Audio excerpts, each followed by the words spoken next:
Okay, so I'm not really good at the whole editing thing and trying to get um, things together or nothing. But I've been watching this show. It's called The Oval. It's by Tyler Perry, and it's about a very controversial president that likes to screw around and all the controversies and stuff. There's a lot of murder involved and a lot of people cheating on each other and things of that nature.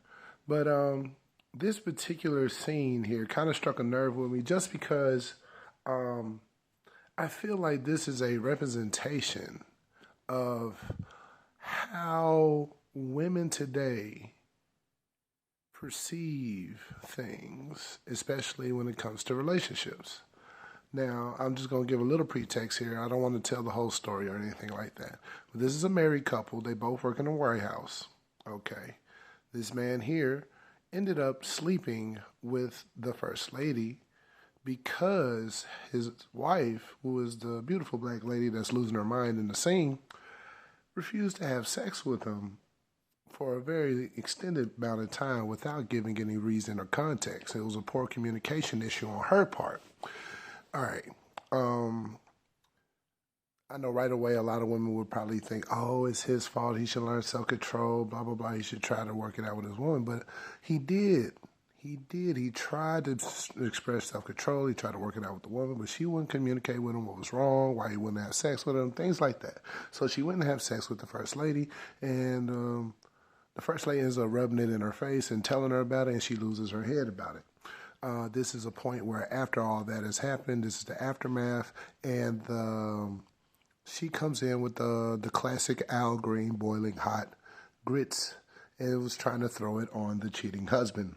Um, this scene is intense, but it does point out a lot of things that are wrong with our communication and how things go. I'm going to be pausing it a couple times just to point out some of the things that he probably, if he was an honest communicator, what he probably should have said to this woman in this scene. But even though he was kind of scared because she has a boiling, boiling hot grits in her hands, but he should have been honest with him and should have been honest with her from the get go. But instead, he wanted to say it's just all his fault when it wasn't. It wasn't all his fault. She played a part in his infidelity, and this is the problem with most modern relationships. I'm gonna play some of the audio and some of the video. I don't know if this is a copyright thing. I really don't care. Like I said, I don't really know the rules and know how to do the technology right. But I'm just gonna play it a little bit.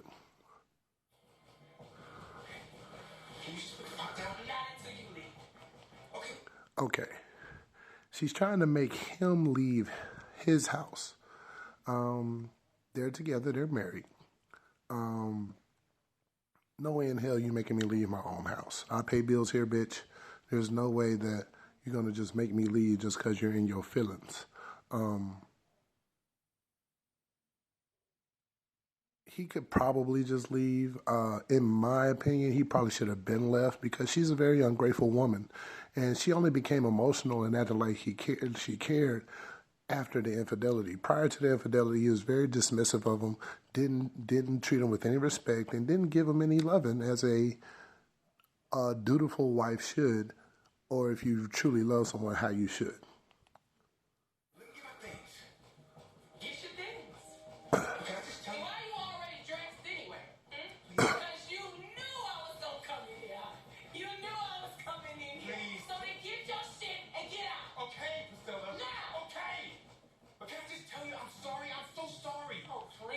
Okay. At this point, I don't know why would you try to cater to her sympathy. She's clearly hostile. She's clearly in an elevated emotional state, and you're not going to get any productive responses out of a woman that's in this state. She's trying to throw hot grits on you, my guy. So her reasonable side is clearly not as accessible as it would in other times.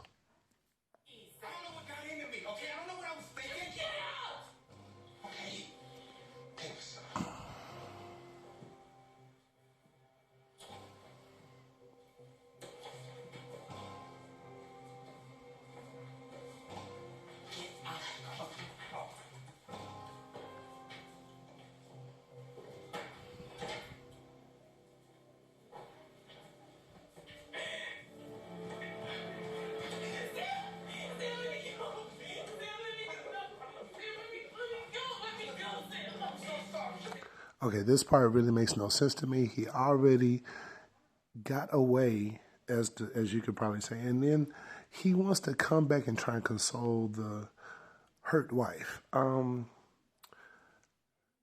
Just not a smart move. You got away without incident, and you should try to separate yourself from such a volatile woman. Clearly, she's on opposite ends of the spectrum. One moment she's completely calm, the other moment she's losing her shit. Uh, this is not how healthy relationships work. I would never even want to take part in something like this. Let's continue.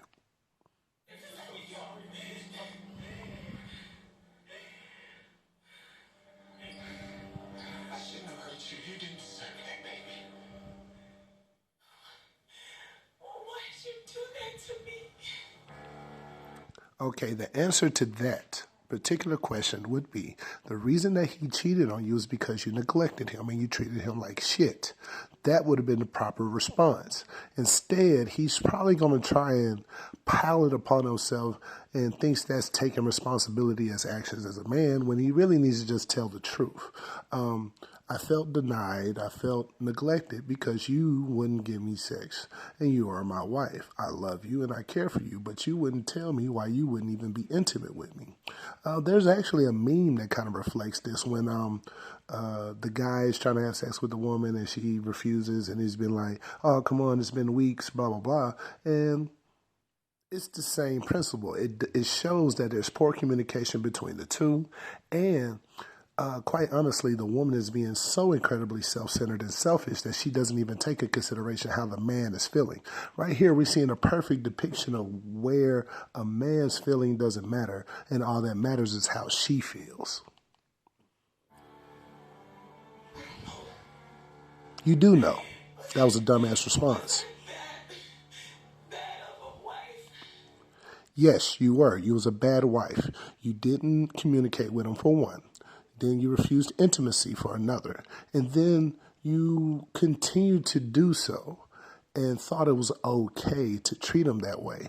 You didn't show any concern or express yourself in any kind of way until he was unfaithful.